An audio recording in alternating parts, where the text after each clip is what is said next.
This is your Dusan Vlahovic special. The reason I'm highlighting this player is simply because I've got deep-rooted concerns about him, which are against the flow of all the media coverage. And so, again, I would ask you to tell me if I got it wrong. Am I being unnecessarily miserable? Or am I looking a little bit deeper and thus revealing what a potential landmine this deal could be? The player himself, I would suggest, has been immensely flattered in this window. There's been a lot of press about him leaving, and the club Fiorentina have recently offered him a 5-year deal to try and nail him down. It's said that he was only looking for a 4-year deal, but this deal is pretty exhaustive. 3.5 million euro, supposedly to be the sort of package value, which includes £58,000 a week, as well as a release clause of £68 million. Now, that's good, and there is interest, there's genuine interest out there. Atletico Madrid have just kind of hit a wall in terms of their negotiation. As I said to you earlier, they got to a number of reported to be around £51 million sterling. But the valuation of the Serbian wasn't taken seriously by the Italians. And the agent Darko Ristic and Fiorentina, they've been put off doing business. There were niggles involved in the whole thing. So what's my problem? Well, my problem is that he scores lots of goals. I'm not denying that he's a talent, but it's just the manner of his goals. And I believe that if we look, let's start with his footballing CV. We can see straight away that this 21-year-old has only just had his breakthrough season. Last season, he scored with just 7 more Serie A games. He scored 3 times as many goals. So he's hitting the net. I'm not denying that. He's continued to do so. But it's worth remembering here that the devil's in the detail.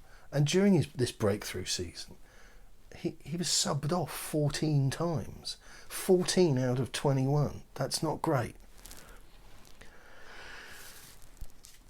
The goals have continued to come in. We put 7 past a side called Polisportiva in a pre-season friendly on Fiorentina's training pitch.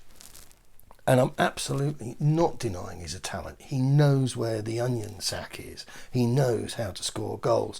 He appears to be able to get into the right places at the right time. But my problem is that we've had this with Vincent Janssen and with Carlos Vicinius. And those players knew where to go. They scored lots of tap-ins. And I just see this player as being cut from the same cloth. Here's the positional maps for his goals that he scored in the last few weeks. Fiorentina here beat Cosenza 4-0.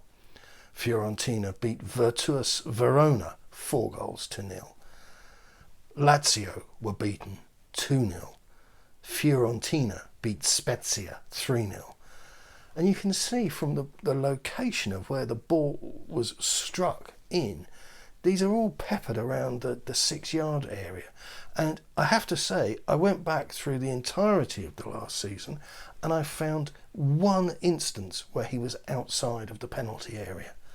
Now, a goal is a goal is a goal, and you could say, oh, you're being pretty, pedantic, worrying about where he's standing when he hits it and it goes in. But by the same token, this is exactly the same problem we had with Vicinius and with Janssen, and neither of them survived at Tottenham. There must be a reason there. That cannot be coincidence. And I know there are some of you out there who even thought, and I appreciate I'm not playing to a sympathetic crowd in some respects here, that Bale was worth £1 million a month to score against pub sides. I'm thinking about Tottenham, and about Tottenham being a team that play in a £1 billion stadium and have aspirations to do a lot better than play in Europe's 3rd tier of football. Spurs, I don't think, are going to get where they need to go with Vlahovic at the helm. So, you tell me, You tell me. I mean, I can put the goals up, but to be honest with you, I've not put the videos up here, and I think the positional maps are much colder because the goals themselves are shot in stadiums. This is still with the COVID thing going on, and they do look a little bit Sunday league. So I'm not trying to completely sell the guy downriver, but I'm just trying to have like a level playing field when we're making our minds up on him. Those are my concerns. You may think I'm just crazy, but I think he's 21. His breakthrough season is literally just over his shoulder, and I'm concerned at this class of money.